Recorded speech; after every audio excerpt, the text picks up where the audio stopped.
बिहार में अगर कोरोना मरीजों की बात करें तो पिछले एक सप्ताह में 10,000 कोरोना पॉजिटिव मरीज आए हैं।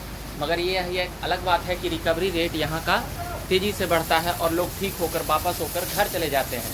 200 से ज़्यादा लोगों ने बिहार में दम तोड़ा है, ये ऑफिशियली आंकड़ा है। और बाकी आंकड़ा तो हम बता नहीं सकते हैं कि कहाँ पर क्या हुआ है, वह अच्छे से विश्लेषण करना पड़ेगा और अच्छे से जानकारियाँ इकट्ठी करनी पड़ेगी। फिलहाल यह सैनिटाइज हो रहा है पटना नगर निगम के द्वारा पटना में।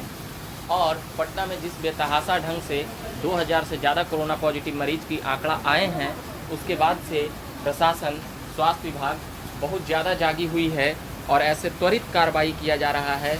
गली को लॉकडाउन तो किया ही गया, उसके बाद सैनिटाइज किया जा रहा है शहरों को। ये गाड़ी देख रहे होंगे आप, जिस प्रकार से सैनिटाइज की प्रक्रियाएँ तेज़ है और पटना नगर निगम के द्वारा देखते हैं यह कितना सफल हो पाता है, क्योंकि कई जगहों पे, कई शहरों में, कई नगरों में और गली गली में ये सैनिटाइज की प्रक्रिया को शुरू किया गया है।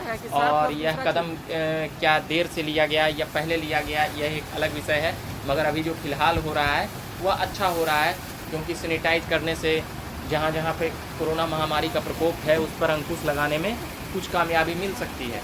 मगर अब काफ़ी देर हो चुकी है, क्योंकि जो कोरोना महामारी का पहला चरण, दूसरा चरण जो कन्वर्ट हो रहा था पहले लोगों से दूसरे लोगों में, दूसरे लोगों से तीसरे लोगों में, तो अब यह कह पाना मुश्किल है कि किसको कैसे कहाँ कोरोना हुआ। अब इसका कोई भी अंदाज़ा नहीं लगाया जा सकता है और कोई भी पुख्ता प्रमाण नहीं मिल सकता है कि कौन किसको कोरोना है और किससे कोरोना ट्रांसफ़र हो रहा है। क्योंकि अब जो एक आदमी को पहले कोरोना था 3 महीना पहले, वो उन्हें क्वारंटाइन किया जाता था और उसे उस व्यवस्था के अंदर 14 दिनों तक रखा जाता था। मगर अब कोई दावा नहीं कर सकता है कि क्वारंटाइन में कौन कोरोना का पॉजिटिव है, कौन किसके हाल के दिनों में संपर्क में आया है।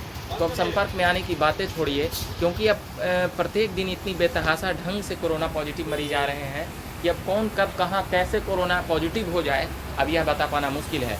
केवल सब्जी वाले ही नहीं, सब्जियों के दुकान पर भी कहा जा रहा है कि वहाँ पर भी कोरोना पॉजिटिव मरीज पाए जाते हैं, वहाँ से ज़्यादा। मगर अब सब्जियों के एक टाइम टेबल के तहत लॉकडाउन में खोलने की प्रक्रियाएं की गई और सैनिटाइज की प्रक्रियाएं अब जिस प्रकार से की जा रही है पटना नगर निगम के द्वारा, ये सरकार को भी अब पता चल चुका है। हॉस्पिटलों में संख्या जिस बेतहाशा ढंग से बढ़ रही है, सरकार उसे संभालने में पूरी तरह से नाकाम ही नहीं, विफल ही नहीं, उस पर आलोचना करने के लिए अब शब्द नहीं बचे हैं। क्योंकि